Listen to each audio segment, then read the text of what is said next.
건강 플러스 인사드립니다. 안녕하세요, 임세혁입니다. 안녕하세요, 윤희영입니다. 네, 빨래할 때 섬유유연제 많이 사용하시죠? 꿉꿉한 냄새도 날리고요, 상쾌한 기분도 들게 하는데 그런데 이 섬유유연제를 아무 빨래나 무턱대고 쓰는 거는 오히려 독이 될 수 있다고 합니다. 네, 맞습니다. 특히 수건을 빨 때 섬유유연제는 사용하지 않는 게 좋다고 하는데요. 이 수건의 오를 약하게 하거나 물 흡수력을 떨어뜨린다고 합니다. 또 극세사 이불을 빨 때 섬유유연제를 사용하게 되면 이 보드라운 촉감이나 보온 능력도 떨어질 수 있다고 하네요. 네, 그리고 옷에 사용하실 때에도 표준 사용량보다 더 많이 쓰게 되면은요, 그 잔여물이 남아서 옷이 좀 끈적끈적할 수 있고요. 또 피부에도 자극을 줄 수 있다고 하니까요. 네, 헹굼 단계에서 정량만 사용하는 게 좋다는 점 기억하셨으면 좋겠습니다.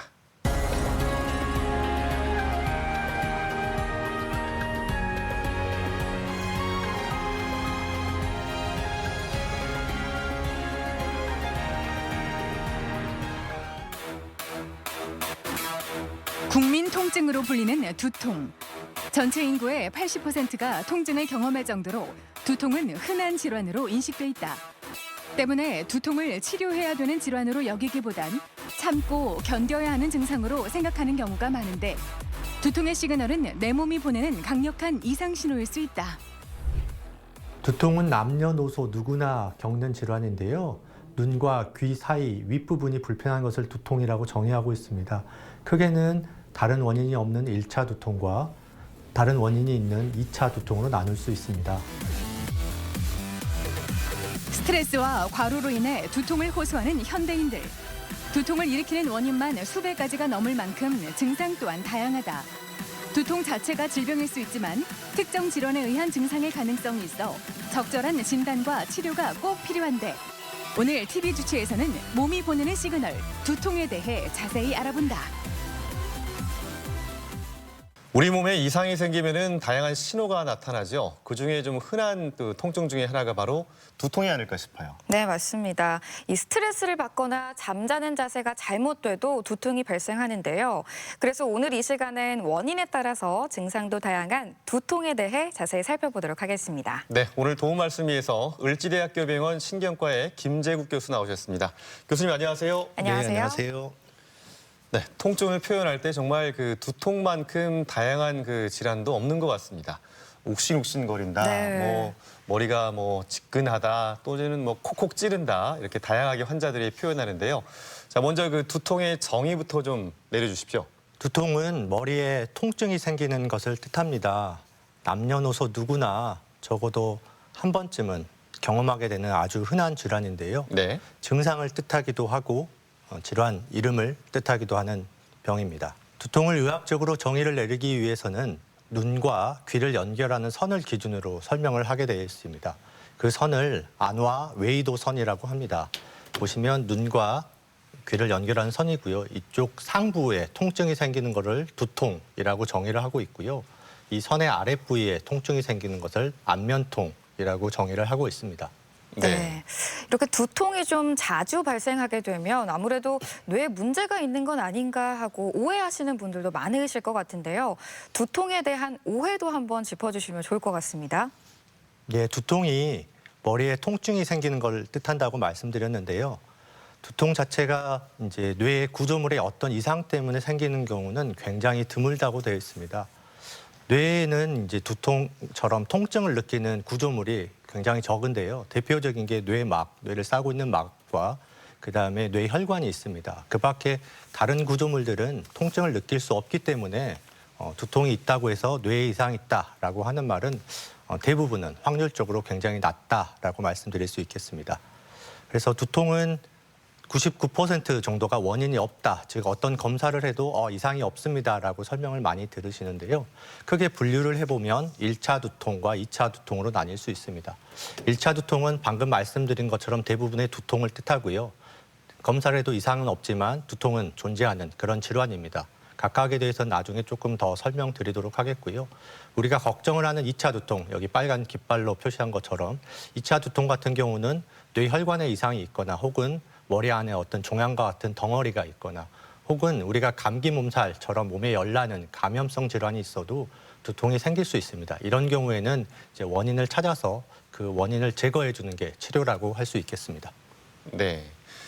그 표에 보니까 통증을 유발하는 그 뇌막 이쪽에 있던데요.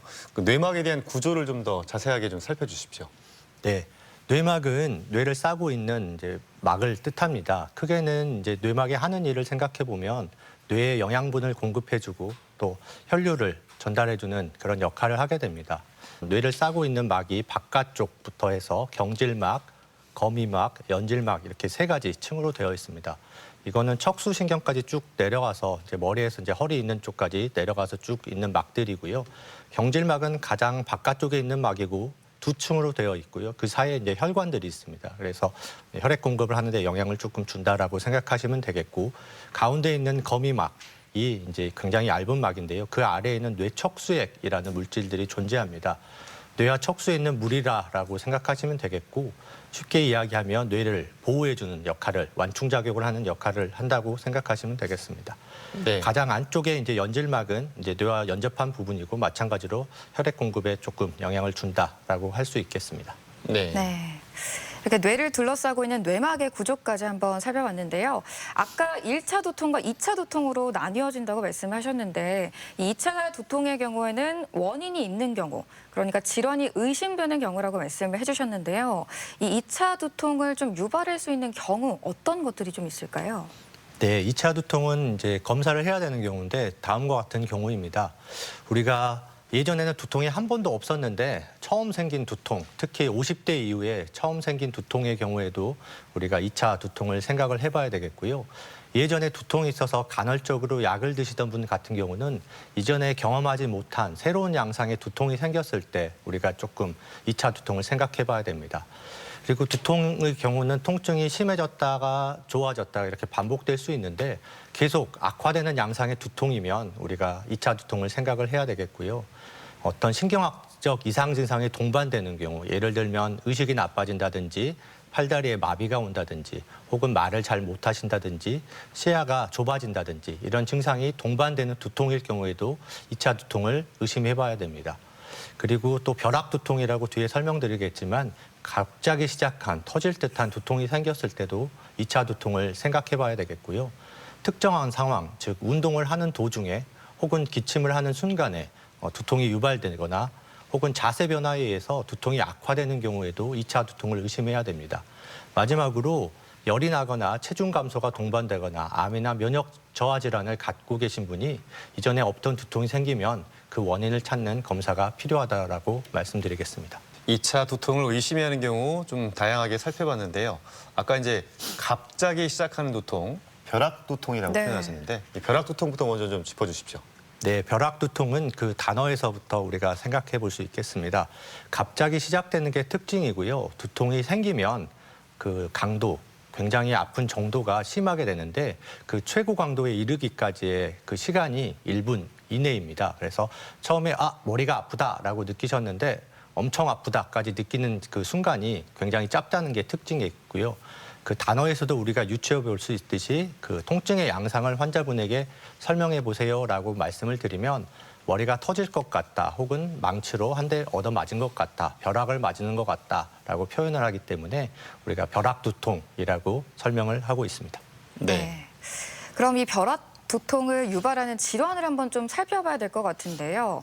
아까 뇌혈관 손상이 있을 경우 벼락두통이 생긴다고 하셨는데 어떤 질환들이 있을지 하나씩 더 살펴볼까요? 벼락두통으로 인해서 생기는 흔한 질환은 이제 주주막하 출혈입니다. 환자 사례를 간단하게 보시면 아침에 일어나서 화장실에서 용변을 잘 보시고 나오는데 갑자기 머리 전체가 깨질 것처럼 아프더니 속이 울렁거린다고 한 다음에 갑자기 의식을 잃고 쓰러졌다 해서 응급실에 오신 환자의 증례입니다. 보시면 갑자기 생겼고 깨질 것처럼 아팠다. 그다음에 의식 동반까지 있었기 때문에 우리가 벼락두통이고 2차 두통을 의심할 수 있는 상황이고요. 왼쪽 사진을 보시면요. 여기 가운데 하얗게 이렇게 보이는 게 이제 출혈량입니다. 실제로는 뇌 척수액이 있어서 여기 아래처럼 이렇게 까맣게 보이는 공간이 있어야 되는데 예. 그 공간에 이제 출혈이 생겨서 하얗게 보이는 거고요.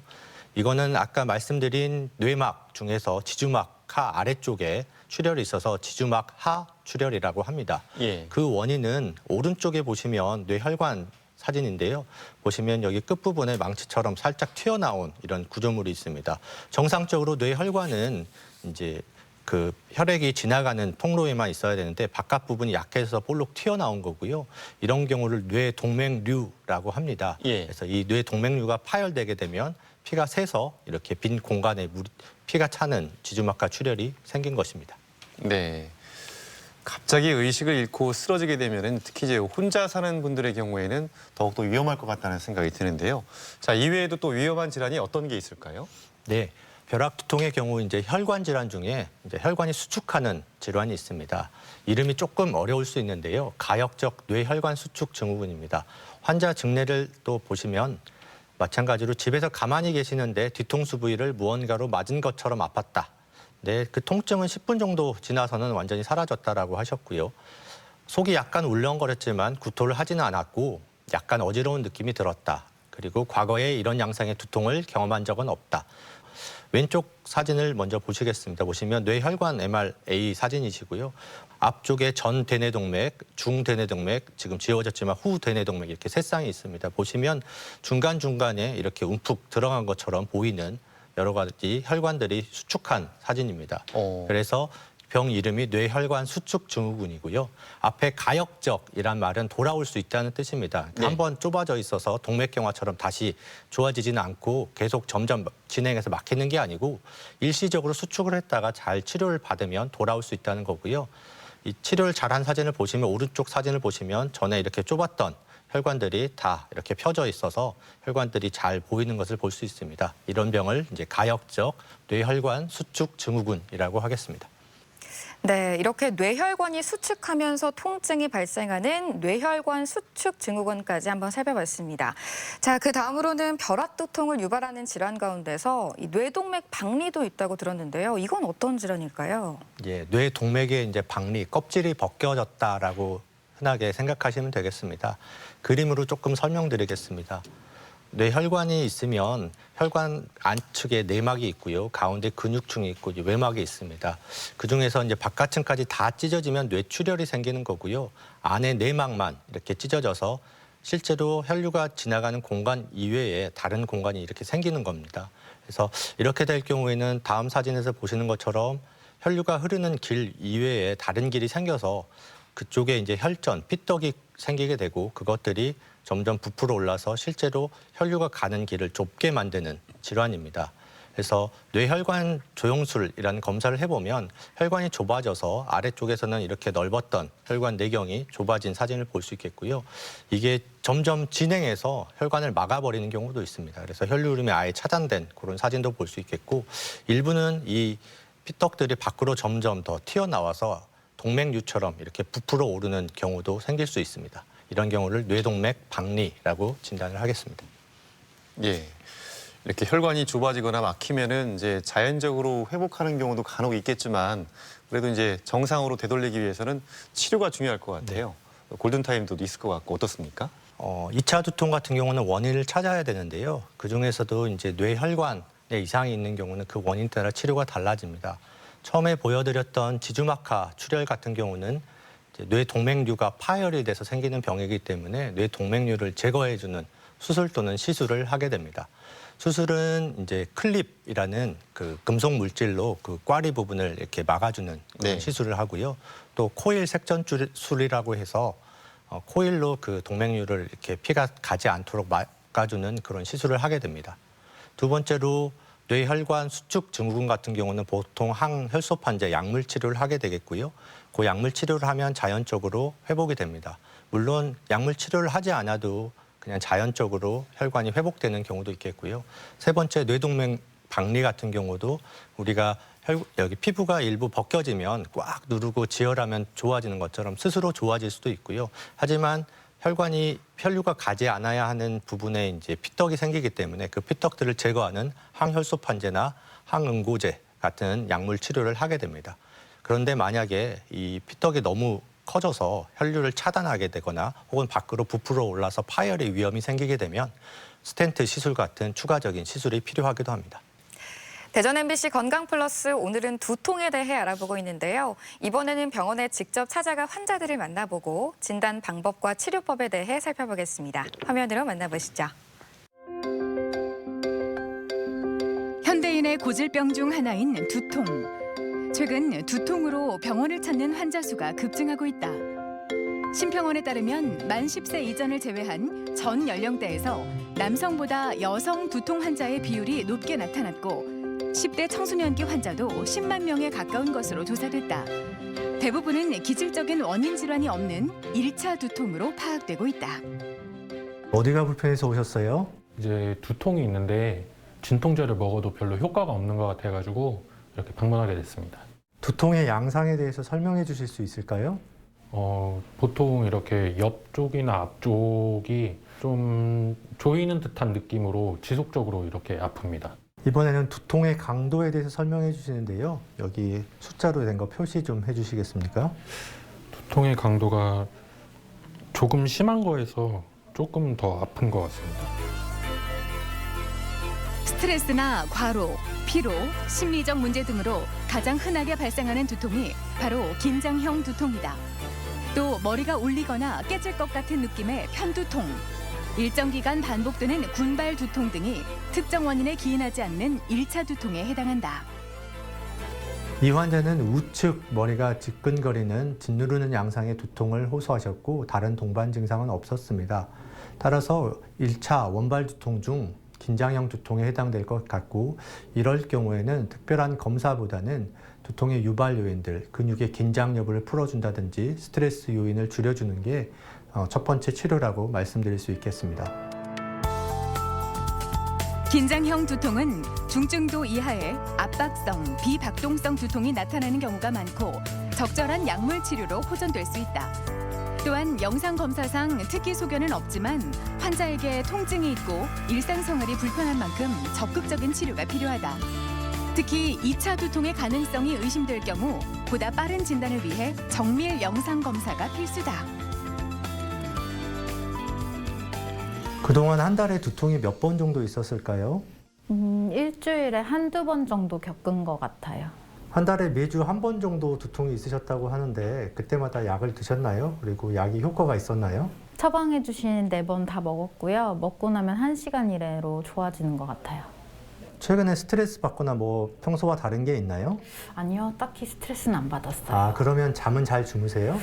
요즘 새벽에 자다가 잘 깨는 것 같아요. 편두통은 심장이 뛰는 듯한 박동성 통증이 특징이지만 찌르거나 조이고 욱신거리는 증상으로 나타나기도 한다. 또 속이 울렁거리는 증상이 있고 빛이나 소리에 민감해질 수 있다. 이 환자는 욱신거리는 양상의 두통과 함께 구역구토가 동반되고 일상생활에 지장이 있었던 환자입니다. 편두통에 해당되는 환자이고요. 편두통 환자는 약물의 복용 횟수, 두통의 횟수, 그리고 약물의 효과 등을 정확하게 판단해서 향후 약물 치료 지침을 정하는 게 중요합니다. 습관적인 약물 복용이 장기간 이어지다 보면 원래 갖고 있는 두통보다 더 심한 만성 두통으로 악화될 수 있다. 잦은 두통을 앓고 있는 사람이라면 원인 질환을 관별하기 위해 정밀 검사가 필요한데 특히 50세가 넘어 갑자기 두통이 생겼다면 무엇보다 정확한 원인 파악을 통한 효과적인 치료가 급선무다. 2차 두통의 경우에는 뇌혈관 질환과 같은 원인 질환이 있을 수 있습니다. 이에 대한 치료를 정확히 받지 않으면 후유증이 남을 수 있기 때문에 중요하다고 말씀드릴 수 있겠고요. 2차 두통이 아닌 원발 두통의 경우에도 약물을 과다하게 복용하다 보면 약물 과용 두통으로 질환이 변경되어서 향후 치료에 굉장히 어려움을 겪는 경우가 많겠습니다. 따라서 두통이 생기면 정확한 진단을 빨리 받아보시는 게 중요하다고 말씀드릴 수 있겠습니다. 두통을 일으키는 원인 질환이 있는 2차 두통은 전체의 약 10 내지 20%를 차지한다. 또한 머리 아픈 증상이 15일 이상 지속되거나 석 달 이상 이어진다면 만성 두통을 의심해봐야 하는데 종류가 다양한 만큼 적절한 치료가 필요한 두통. 두통 치료를 위한 적극적인 대처만이 일상의 자유를 지킬 수 있다. 네, 병원을 찾아가서 환자들을 만나보고 두통에 관해 자세하게 알아봤습니다. 자, 이제부터 또 2차 두통에 대해 자세하게 알아볼 텐데요. 아까 이제 2차 두통을 유발하는 지주막하 출혈이나 뇌동맥 박리를 알아봤는데 자, 이외에 또 우리가 기억해야 될 다른 질환들이 있다면 어떤 게 있을까요? 뇌를 싸고 있는 막 중에서 지주막 아래쪽에 뇌척수액이라는 게 존재한다고 했었습니까? 예. 그래서 뇌척수액이 뇌압을 이루는 이제 중요한 물질 중에 하나인데 뇌척수압이 떨어지게 될 때 두통이 유발될 수 있습니다. 이런 경우를 저뇌척수압에 의한 두통이라고 하는데요. 이런 경우는 증상이 굉장히 특징적입니다.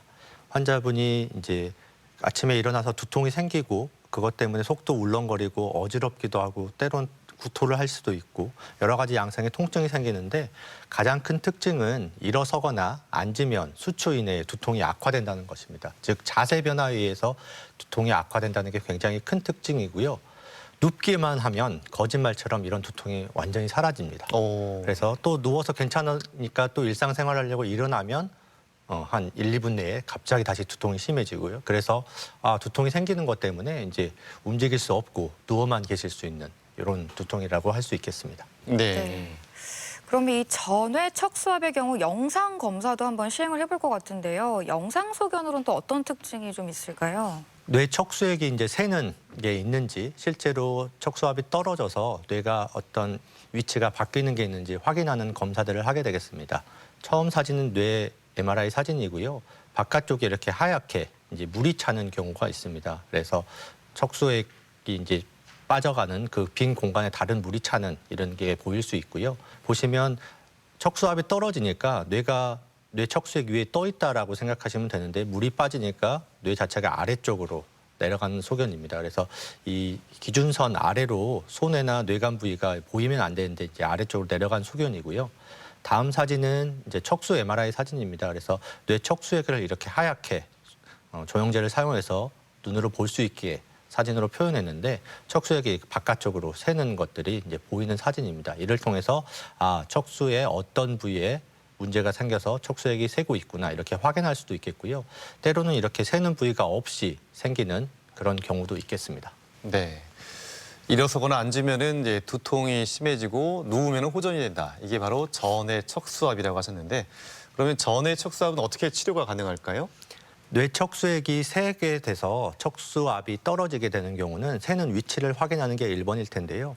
대부분의 경우에는 척수액이 새는 양이 많지가 않아서 보존적인 치료를 하게 됩니다. 그래서 누워서 쉬면 좋아지는 게 우리 몸은 저절로 회복되는 능력이 있기 때문에 새는 양이 많지 않으면 누워서 쉬기만 해도 척수액이 회복돼서 그 압력이 올라가서 두통이 없어지기도 합니다. 당연히 물을 많이 드셔두는 게 조금 도움이 될 수도 있고요. 카페인 성분을 먹으면 이 뇌 척수액의 생성에 조금 도움이 된다는 보고가 있고요. 복압을 올려주기 위해서 복대를 사용하기도 합니다. 하지만 척수액이 새는 양이 많고 그로 인해서 이런 보존적 치료를 2, 3일 했음에도 불구하고 환자분들의 증상이 좋아지지 않으면 경막 외 혈액 첩보술이라는 시술을 하게 됩니다.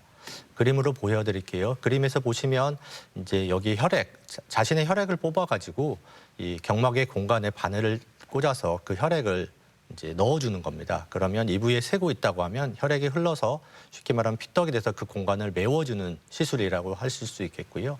이 경막의 첩보술을 해주면 그 척수액이 새는 것을 막아줄 수 있기 때문에 직접적인 이제 치료라고 말씀드릴 수 있겠습니다. 네. 네. 이 치료법 이름을 보니까 굉장히 어려워요. 네. 경막외 혈액 첩보술. 이름도 어렵고 발음도 어려운데 영상 검사 사진이 좀 있다면 보면서 설명을 해주시면 훨씬 이해가 쉬울 것 같거든요. 네, 경막 바깥쪽에 혈액을 넣어준다라고 해서 경막 외 혈액 첩보술이라고 하고요. 흔하게는 이제 영어로는 에피두랄 블러드 패치라서 EBP라고 합니다. 왼쪽 A 사진은 척수액이 새는 굉장히 많은 양이 새고 있죠. 여기 공간은 정상적으로 있어야 될 공간이고 바깥쪽으로 새고 있습니다. 그래서 이 부위에 이제 EBP 시술을 받고 난 사진이 B 사진입니다. 보시면 엄청 많이 새던 게 하나도 새지 않았죠. 네. 그래서 환자분 증상으로도 알 수 있지만 이렇게 사진을 찍어서 확인을 해볼 수도 있겠습니다. 예. 경막외 혈압 첩보술에 대해서 알아봤습니다. 우리가 이제 가끔 업무를 보고 나면은 이제 목이나 어깨가 좀 이렇게 뻐근해지고 네. 딱딱해지면서 두통을 유발하는 경우도 있는데요. 2차 두통, 이렇게 2차 두통을 유발할 수 있는 또 생활 속의 다른 질환들도 좀 살펴주신다면요. 예, 우리가 걱정하는 뇌혈관 질환 이외에도 다른 여러 가지 질환들이 있습니다. 즉, 머리를 싸고 있는 여러 가지 구조물들, 눈이나 코, 목에 이상이 있어도 통증이 생길 수 있는데요. 흔한 게 이제 녹내장입니다. 녹내장은 눈 안쪽에 이제 안구의 압이 올라가는 질환이죠. 그래서 그쪽 부위가 이제 눈이 빠질 것처럼 아프고 전두엽, 즉 머리의 앞부분이 통증이 생기는 특징일 수 있겠고요. 다음으로는 이제 일자목, 흔히 경추는 이제 C자형 커브를 갖고 있는데 요즘 스마트폰을 보신다든지 뭐 여러 가지 자세 문제 때문에 그 C자형 커브가 없어지고 일자 형태가 되게 되면 이 목 주변에 근육이 경직이 생기고 근육은 두피와도 당연히 연결되게 되니까 경직이 되면 두피의 근육들도 경직이 되고 그로 인해서 조이는 양상의 통증이 유발될 수도 있습니다. 그 밖에는 우리가 씹는 구조물인 악관절에 이상이 있어도 주변 근육에 문제가 생길 수 있어서 통증이 생기실 수 있고요. 이제 코 안쪽에 있는 부비동이라는 공간에 염증이 생기면 열이 나면서 혹은 코가 뒤로 넘어가면서 머리 앞부분에 이런 심한 통증이 유발될 수 있어서 2차 두통이 의심될 때는 원인 질환을 꼭 확인해서 그것을 제거해 줘야만 두통이 없어지게 되겠습니다. 네. 네. 이렇게 원인이 있는 질환이 의심되는 2차 두통까지 한번 살펴봤고요. 이번에는 주변에서 가장 많이 호소하는 1차 두통에 대해서 한번 살펴보도록 하겠습니다. 어떤 두통들이 좀 있을까요? 네, 1차 두통, 원발 두통이라고도 하는데요.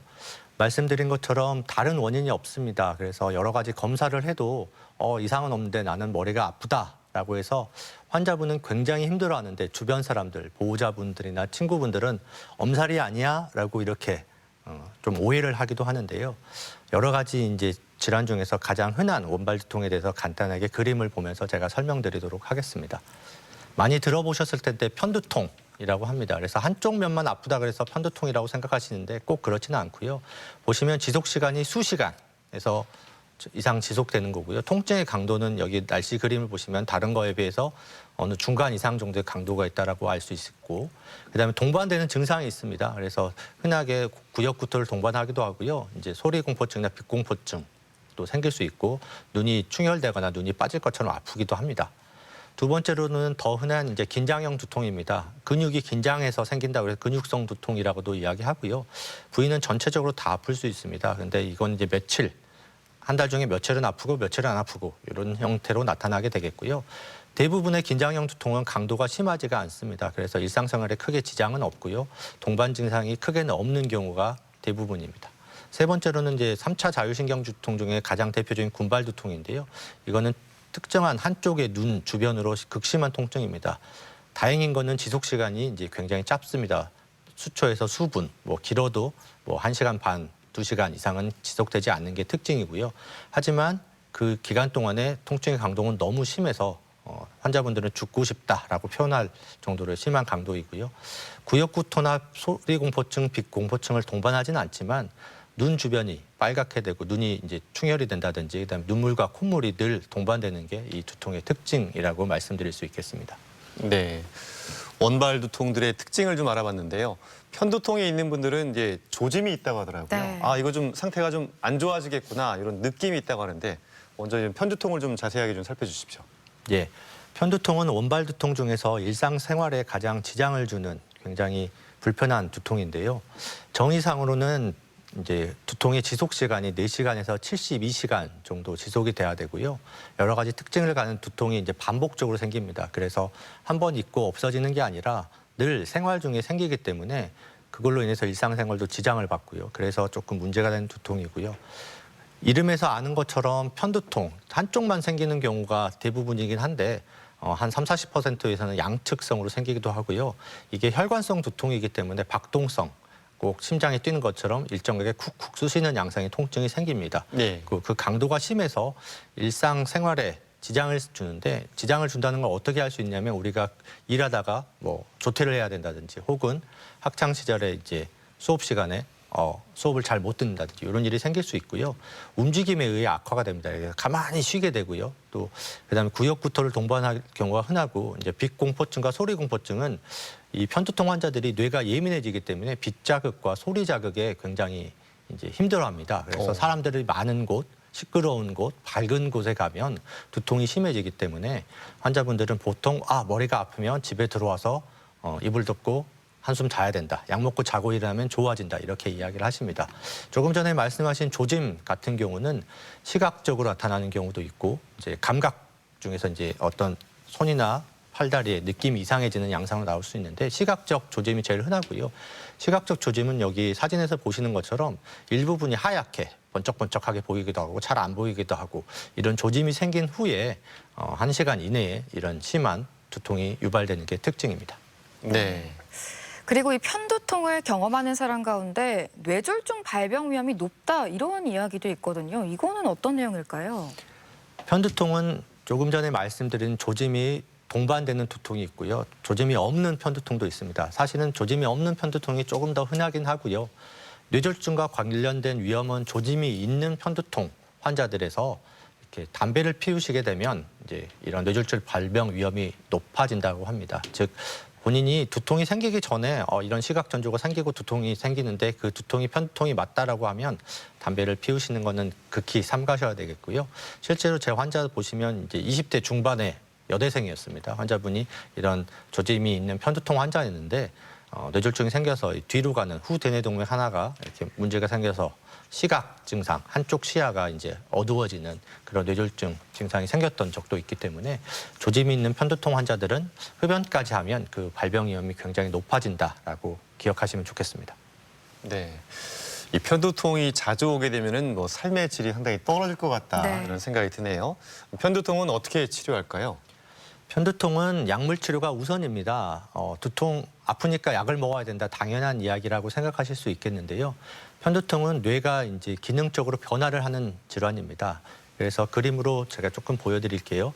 보시면 두통이 생기기 전에 어떤 증상들이 생깁니다. 뭔가 기분이 이상하고 머리가 아플 것 같다라고 하다가 뭐 시각 전조 혹은 감각 이상 같은 어떤 전조가 생기고 나서 두통이 유발되는데요. 그 다음에 이제 뇌가 기능적 변화를 때문에 여러 가지 증상, 구역 구토를 한다든지 빛이나 소리 자극에 굉장히 예민해진다든지 움직이면 심해진다든지 여러 가지 증상이 동반되고 짧게는 4시간, 길게는 한 72시간, 3일까지 지속되다가 사라집니다. 그렇기 때문에 일단은 편두통은 이런 두통이 시작되는 순간 가능하면 빨리 약물 치료를 해야 됩니다. 편두통에 특화된 약물은 이제 혈관에 수축하는 기능이 있는 트립탄 제제의 약물인데요. 그 혈관 염증 물질들이 혈관 밖으로 유출되는 걸 빨리 막아줘서 이런 동반 증상들이 덜 생길 수 있도록 도와주기 때문에 이게 편두통이다 하면 반복되기 때문에 잘 환자분들이 아시거든요. 그러면 두통이 시작되면 참지 말고 가능한 빠른 시간 내에 그 치료제를 드셔서 그 악화되는 다른 동반 증상이 생기지 않도록 하는 게 중요하겠고요. 하지만 두통이 너무 자주 생겨서 약을 자주 드시게 되는 것도 문제입니다. 그래서 이 편두통 약물 치료를 할 때에는 원칙은 그 약물을 드시는 빈도를 확인하는 게 굉장히 중요하다라고 돼 있고요. 예. 그래서 한 달에 6번 이상 이런 편두통 치료제를 드시게 된다고 하면 예방적으로 즉 두통이 생기지 않아도 약을 드실 것을 권고를 하고 있습니다.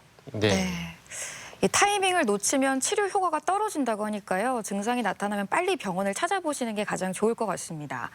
그리고 이 두통 중에서 우리가 잠을 많이 못 자게 되면 두통이 발생을 하게 되잖아요. 네. 이런 두통이 가장 흔하지 않을까 싶은데요. 이 두통은 어떤 두통일까요? 네, 원발 두통 중에서 가장 흔한 두통이 긴장형 두통입니다. 뭐 근육의 수축 때문에 생긴다라고도 말씀을 드릴 수 있는데요.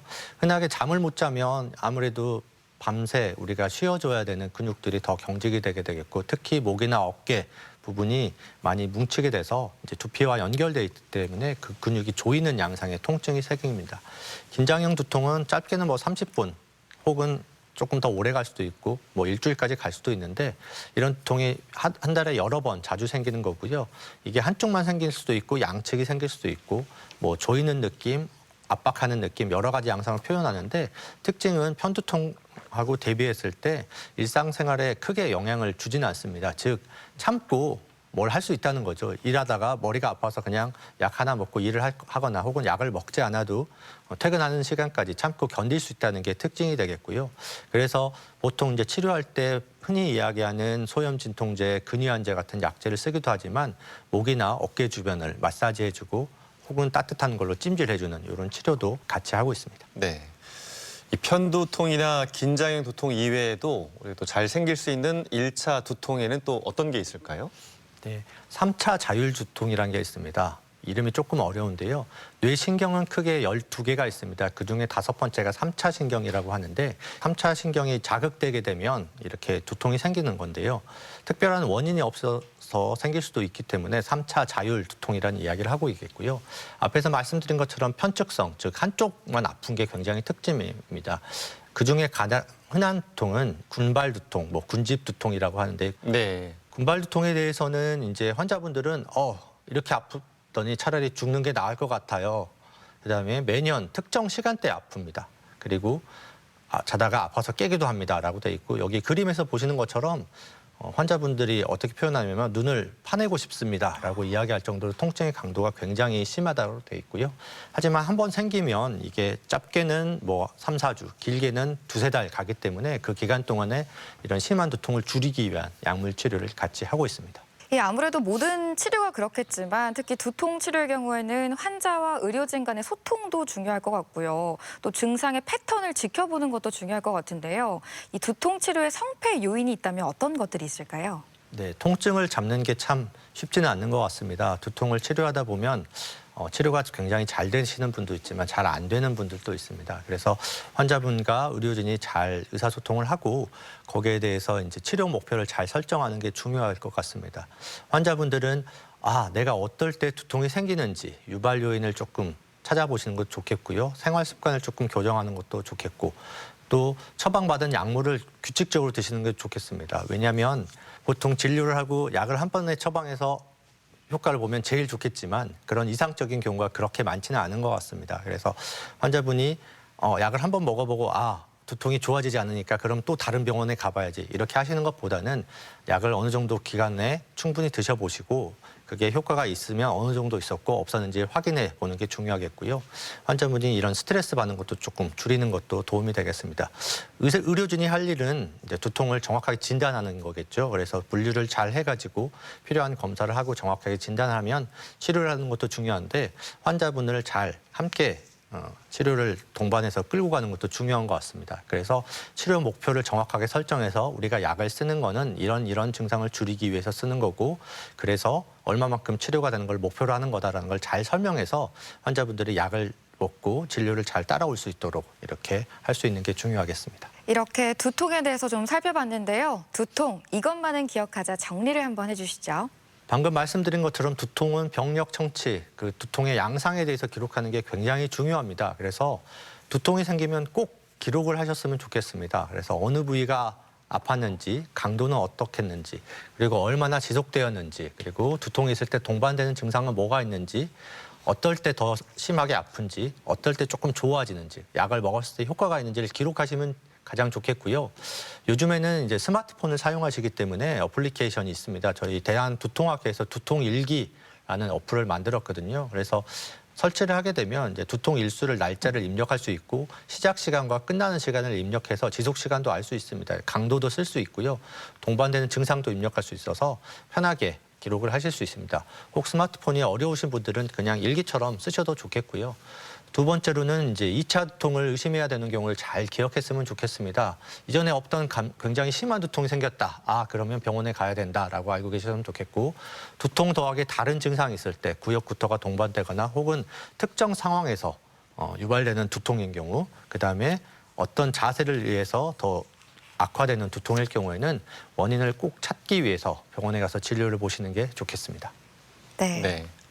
대전 MBC 건강플러스 오늘은 두통에 관해서 살펴보고 있는데요. 이번에는 이와 관련된 오해와 진실을 OX로 풀어보겠습니다.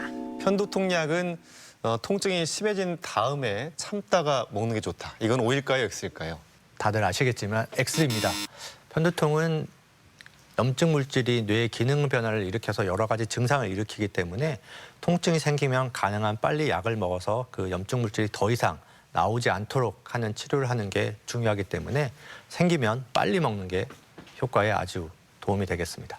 네, 저는 개인적으로 이 질문이 정말 궁금한데요. 다이어트를 할 때 탄수화물을 끊으면 두통이 생길 수 있다. 이건 O일까요, X일까요? 맞을 것 같습니다.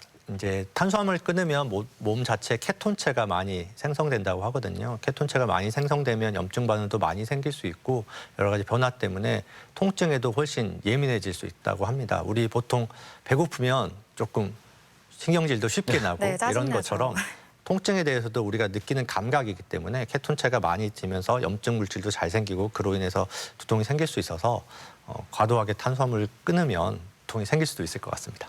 네, 아까 통증이 한번 오면은 좀 심하게 오는 군발 두통. 이 군발 두통에는 스트레칭이나 요가가 효과적이다. 이거는 O일까요, X일까요? 예, 맞을 것 같습니다.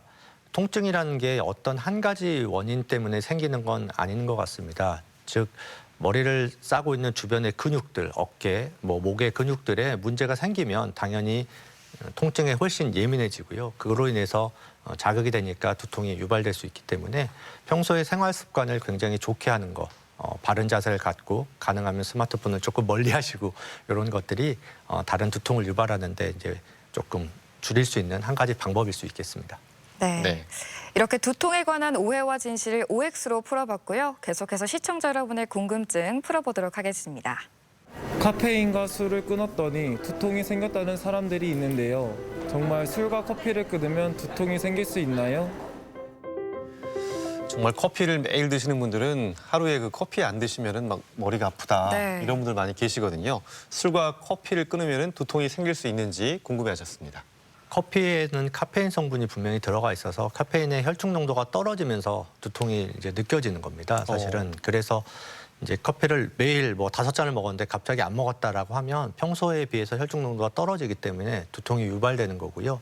그런 분들은 이제 편두통의 소인을 조금 갖고 있다라고 생각해 볼 수도 있을 것 같습니다.